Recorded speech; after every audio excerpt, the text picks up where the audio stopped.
Hi, my name's John. Welcome to a short video all about the Xtreme scanning camera.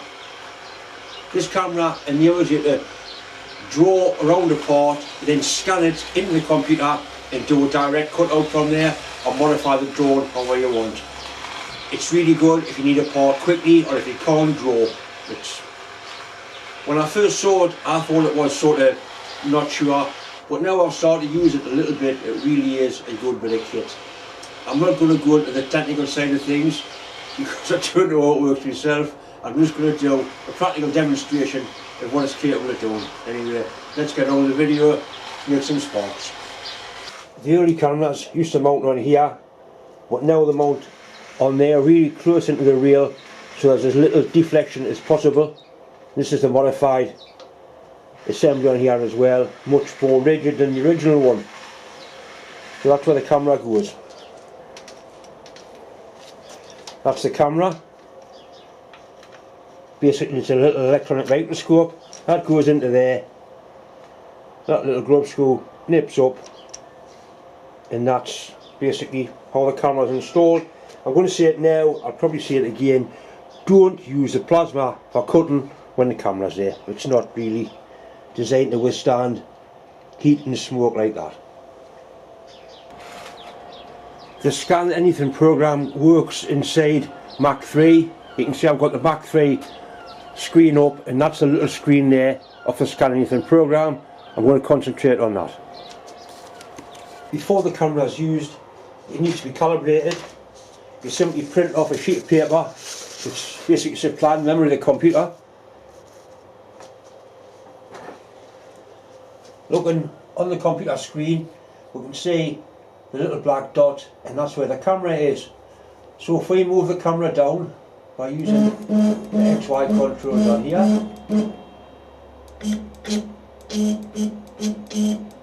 right, so now it's basically locked onto there. If we click calibration, run, it will start calibrating itself. It moves around and chases that around until it's happy and knows where it's going. I don't know how or why it does it, but it certainly does it.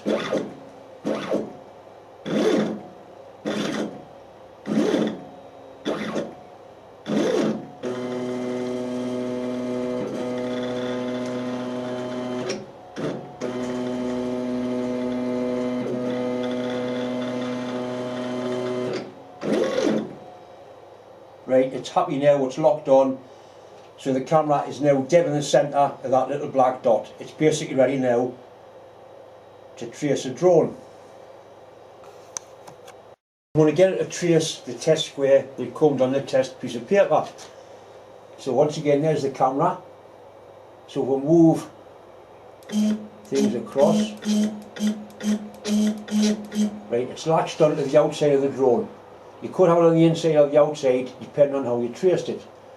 So from there, that's on edge following, click run, and it follows the drone around.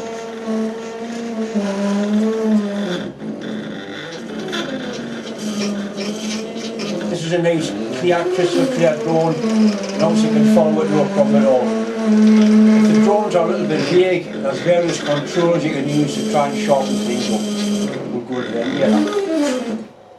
Right, so it's followed the drone. Do I want to save this traced edge? Right, the file's been saved to the desktop as square one, so we can remove these, remove that one. And if we open SheetCam,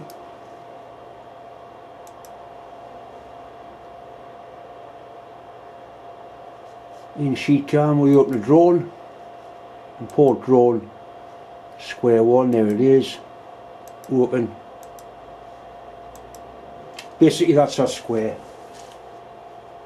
It's a little bit wonky in places, but that is vastly greater than the piece that we traced, so it's scaling up considerably. You could, if you wanted to, import that into a card drone and put holes in it or square it up. It's basically drawn that shape and it's done a good representation of it. I need to make a blanking plate for the end of this turbocharger with a hole in there for a jet pipe. This is part of a project for a home built gas turbine engine. I wouldn't like to try and draw that shape out, but I should be able to trace it quite easily and then scan it and cut one out.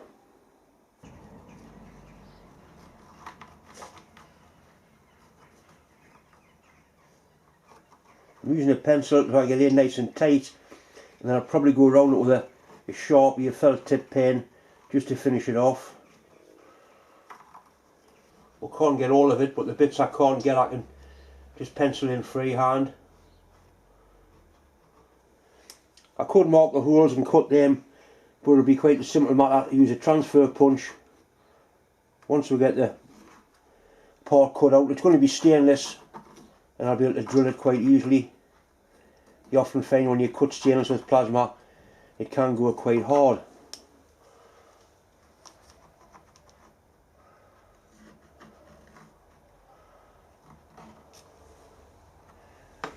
Right, so we've got a decent representation.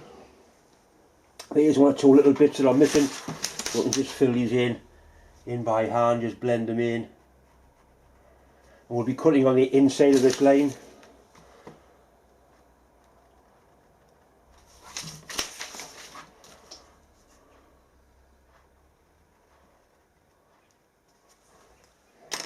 So that's basically the shape. I'm going to go around it with a Sharpie pen now to make it a real definite.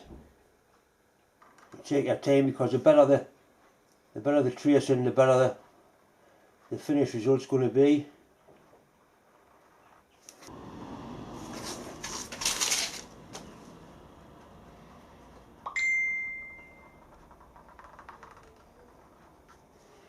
Right.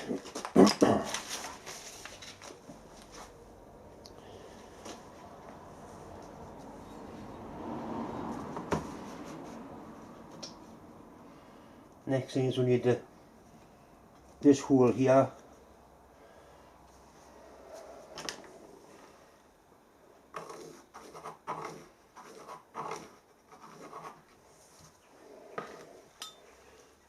That's the size of pipe I need to fit through there.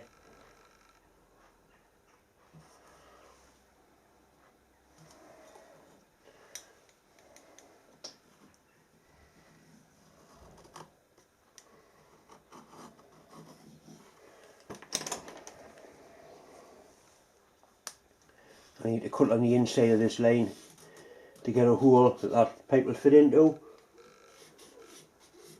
So it's inside of the hole in this particular case, and inside of the outer drone. I'll put the drone underneath the camera. You can see that's one, like one of the little lugs with there'll be a bolt hole in there somewhere. There is various adjustments you can make. All these adjustments here. That's the original image. That's a processed image, and that's what they call mask. That's probably the one I'll use. It gives the best definition between light and dark. You can play around with these various controls here until you get something that you actually feel like it's going to work.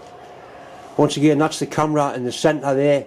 So I'm going to move the drone across till it locks onto the inside of that, because we traced around the outside, so we need to be on the inside. You can see there's little bits where it's not perfect, but this is blown up considerably compared to the original size. Right, so basically we'll click run, and it's following the contour.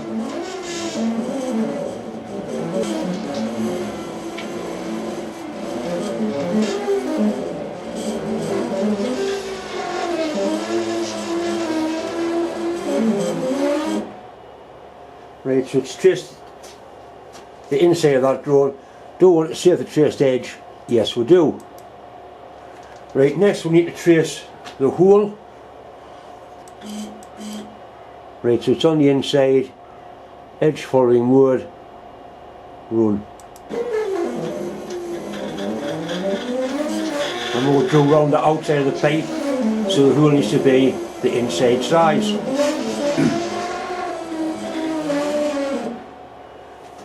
Do we want to save this traced edge? Yes.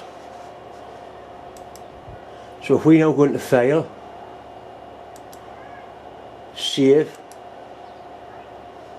give it a name and call it Turbo 1.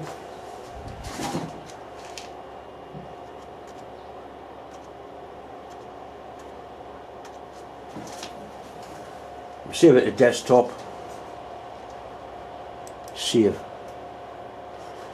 So if we reduce this and that, open up sheet cam, file, import roll, that's it there, desktop Turbo 1, OK, right, and there it is.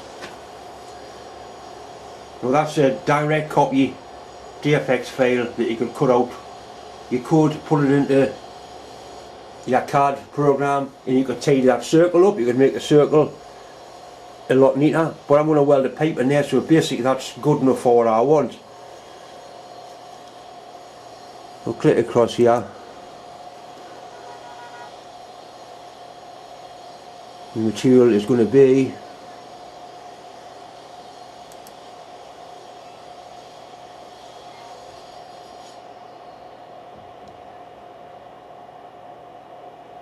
ten gauge stainless.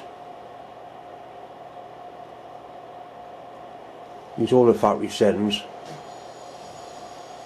Current 45 amps. OK. So that's drawn the path how it's going to cut. From there, need to create a top file, Turbo 1, save. OK. Right, from there, road J code, Turbo 1, OK. Right, so it's brought the shape into Mach 3, ready to be cut.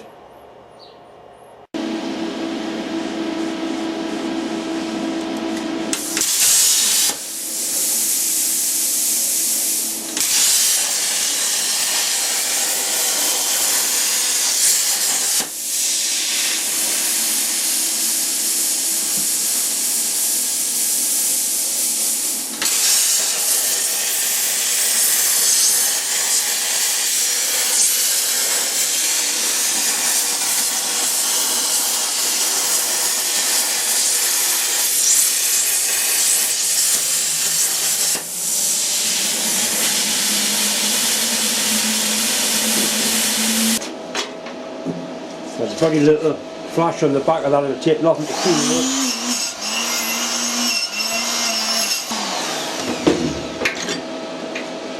up. That's basically ours cut there, and that's with a little light for your wheel work.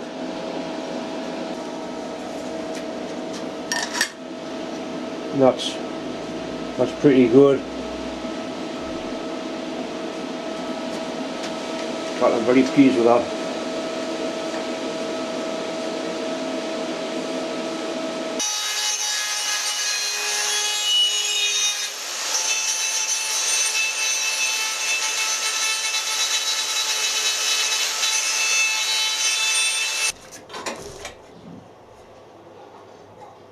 Nice neat weld round there. I'll punch those holes through first. I'm quite happy with that.